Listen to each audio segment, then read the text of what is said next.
अभी आपने मस्जिद पर लाउड स्पीकर का मुद्दा उठाया हुआ है और महाराष्ट्र में योगी आदित्यनाथ आए थे, यूपी के मुख्यमंत्री, उन्होंने आकर कहा था बटेंगे तो कटेंगे नारा दे रहे हैं।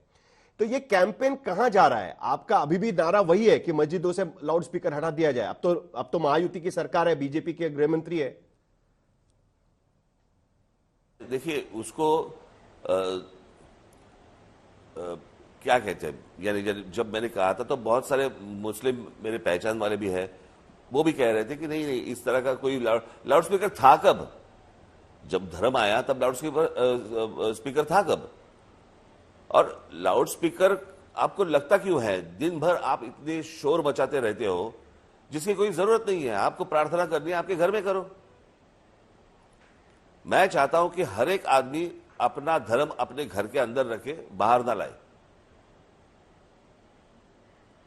हमारे धर्म से भी अगर किसी को अगर परेशानी होती है तो मुझे लगता है कि वो चीजें बंद होनी चाहिए। मेरे पास एक मुस्लिम पत्रकार आए थे, उन्होंने मुझे कहा था कि मेरी बेटी 2 महीने की है और मेरे बाजू में मस्जिद है, वहां पे वो बांग चलाते रहते हैं, मेरी बेटी सो नहीं सकती।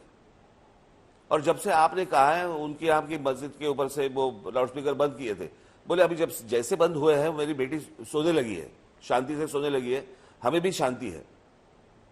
उसने कहा मैं मुस्लिम हूं, मैं घर में नमाज पढ़ता हूं, सारी चीजें करता हूं, लेकिन ये जिस तरह का शोर हम लोग पूरी हर जगह पे मचाते हैं, मुझे लगता है कि इसकी जरूरत नहीं है। आपका देखिए, त्योहार मनाना एक बात अलग होती है, और रोज 365 दिन और 24 घंटा अगर आप यही बात करते रहेंगे तो कौन सा धर्म है जो कहता है कि लोगों को परेशान करो? लेकिन राज जी, जब आप हनुमान चालीसा की बात करते हैं, आप कहते हैं कि हम मस्जिदों के सामने हनुमान चालीसा पढ़ेंगे, तब तो उसको नॉइस पोल्यूशन का मुद्दा नहीं कहा जा सकता ना।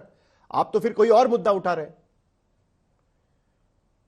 आदित्य जब वर्ली से खड़ा था तब मैंने एक गुड जेस्चर में मैंने वहां पे हमारे 48 यानी कितना 39,000 वोट्स हमारे वहां पे एक्चुअल में है।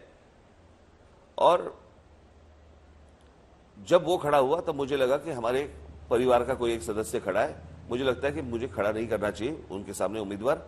ये एक गुड जेस्चर की बात थी, मैंने किसी के साथ बात नहीं की थी, ना किसी को फोन किया था ये मैं कर रहा हूं, अभी अगली बार ऐसे ऐसे होगा तो आपको करना है, बिल्कुल नहीं। इस बार भी अमित का जब नाम जब सामने आया तब अमित का नाम सारी चीजें होने के बाद, सब डिस्कशन होने के बाद नाम डिक्लेयर कर दिया। मैंने किसी के साथ पूछताछ नहीं की थी कि आप मुझे कैंडिडेट नहीं डालेंगे तो मैं अमित को खड़ा करता हूं, ये बात नहीं की थी मैंने नाम डिक्लेयर कर दिया था। गुड जेस्चर में आपके संबंधों के साथ आपको लगता है कि आपको कैंडिडेट नहीं खड़ा करना है तो मत कीजिए, अगर खड़ा करना है कीजिए, लेकिन आप नहीं खड़े करने वाले इसलिए मैं अमित को खड़ा कर रहा हूं, ये बात नहीं होगी। उसे अगर इलेक्शन लड़नी है वो इलेक्शन लड़े, जो कुछ भी है वो देखा जाएगा।